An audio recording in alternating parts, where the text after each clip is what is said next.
오늘 참 특별한 이야기를 가지고 왔어요. 얼마 전에 제가 깜짝 놀란 일이 있었거든요.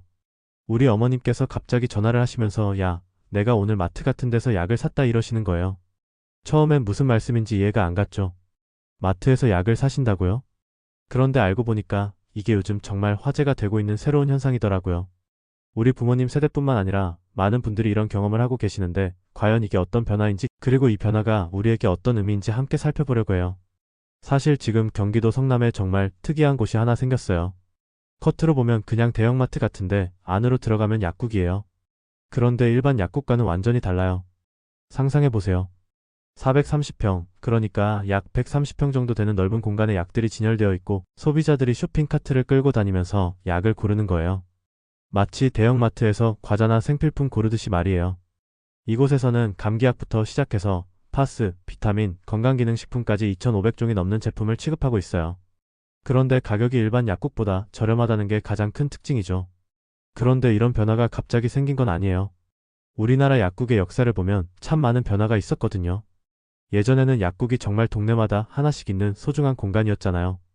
약사 선생님이 계시고 뭔가 아프면 가서 상담도 받고 약도 받고 그랬죠. 그런데 시대가 변하면서 약국도 변해야 했어요. 특히 요즘에는 약국이 정말 많아졌어요.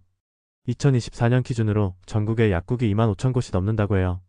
매달 26곳씩 새로 생기고 있다는 거죠.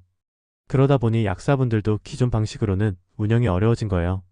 아버님, 어머님 세대에게 이런 변화가 어떤 의미인지 생각해보니까 참 복잡한 감정이 들더라고요. 우선 좋은 점부터 말씀드리면 선택의 폭이 넓어졌다는 거예요. 예전에는 약국에 가면 약사 선생님이 추천해주시는 약을 그냥 사야 했잖아요. 가격도 모르고 다른 제품이 있는지도 모르고 말이에요.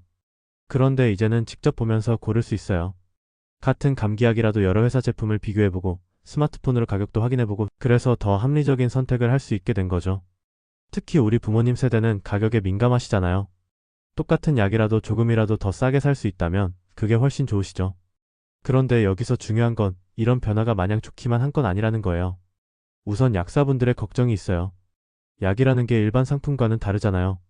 잘못服用하면 위험할 수 있고 다른 약과 함께 먹으면 안 되는 경우도 있고요. 그런데 이런 대형 매장에서 셀프로 약을 고르다 보면 이런 위험들이 늘어날 수 있다는 우려가 있어요.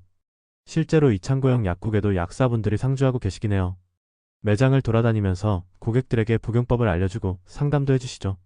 그런데 일반 약국에서처럼 1대1로 꼼꼼히 상담하기는 어려울 수 있어요. 또 다른 문제는 약사분들 사이에서 갈등이 생기고 있다는 거예요. 기존 약국을 운영하시는 분들은 이런 대형 매장이 생기면 자신들의 생계가 위협받을 수 있다고 걱정하시는 거죠. 그럼 아버님, 어머님께서 이런 곳을 이용하실 때 어떤 점을 주의하시면 좋을까요? 첫 번째로 몸이 괜찮으시면 직접 가보시는 것도 좋을 것 같아요.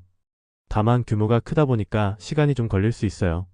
실제로 이용하신 분들 이야기를 들어보니까 1시간 정도는 매장을 둘러보시더라고요. 그러니까 편한 신발 신고 가시는 게 좋을 것 같아요. 두 번째로 주차가 좀 복잡할 수 있어요. 인기가 많다 보니까 주차하려고 기다리는 차들이 40대 넘게 줄을 서 있다고 해요. 시간 여유를 두고 가시는 게 좋겠죠. 세 번째로 가격 비교를 잘 해보시라는 거예요. 모든 약이 다 저렴한 건 아니거든요. 타이레놀이나 마데카솔 같은 상비약은 수백 원 정도 저렴하다고 하고 비타민이나 유산균 같은 건강기능식품은 상당히 저렴하다고 해요. 그런데 처방전이 필요한 약들은 여전히 가격이 비슷할 수 있어요. 네 번째로 꼭 필요한 약만 사시라는 거예요. 매장이 크고 물건이 많다 보니까 원래 사려던 것보다 더 많이 사게 될 수 있거든요. 실제로 20만 원 넘게 사신 분들도 있다고 해요. 약은 유통기한이 있으니까 너무 많이 사두시면 낭비가 될 수 있어요. 약사분들의 전문적인 조언도 중요해요. 아무리 셀프로 고를 수 있다고 해도 약에 대한 상담은 꼭 받으시는 게 좋아요. 특히 우리 부모님 세대는 여러 가지 약을 함께 복용하시는 경우가 많잖아요. 혈압약, 당뇨약, 관절염약 이런 것들 말이에요. 이런 약들과 새로 사는 약이 함께 복용해도 괜찮은지 꼭 확인해 보셔야 해요. 그리고 약의 용법 용량도 중요해요. 젊은 사람들보다 나이가 드신 분들은 약물 대사가 느릴 수 있어서 같은 약이라도 다른 용량이 필요할 수 있거든요. 이런 부분들은 아무리 스마트폰으로 정보를 찾아봐도 개인별로 다를 수 있어서 전문가의 조언이 필요해요. 결국 이런 변화가 좋은 것인지 나쁜 것인지는 어떻게 이용하느냐에 달려있는 것 같아요. 소비자 입장에서는 선택의 폭이 넓어지고 가격도 저렴해지고 편리해진다는 장점이 있어요. 특히 우리 부모님 세대처럼 건강에 관심이 많으신 분들께는 다양한 건강기능식품을 비교해서 살 수 있다는 게 큰 매력이죠. 하지만 약의 안전성과 전문성은 절대 놓쳐서는 안 되는 부분이에요. 아무리 편리하고 저렴해도 안전이 우선이잖아요. 앞으로 이런 형태의 약국이 더 많이 생길 것 같아요. 그러면서 기존 약국들도 변화해야 할 것 같고요. 중요한 건 소비자와 약사가 함께 상생할 수 있는 방향으로 발전해 나가는 거죠.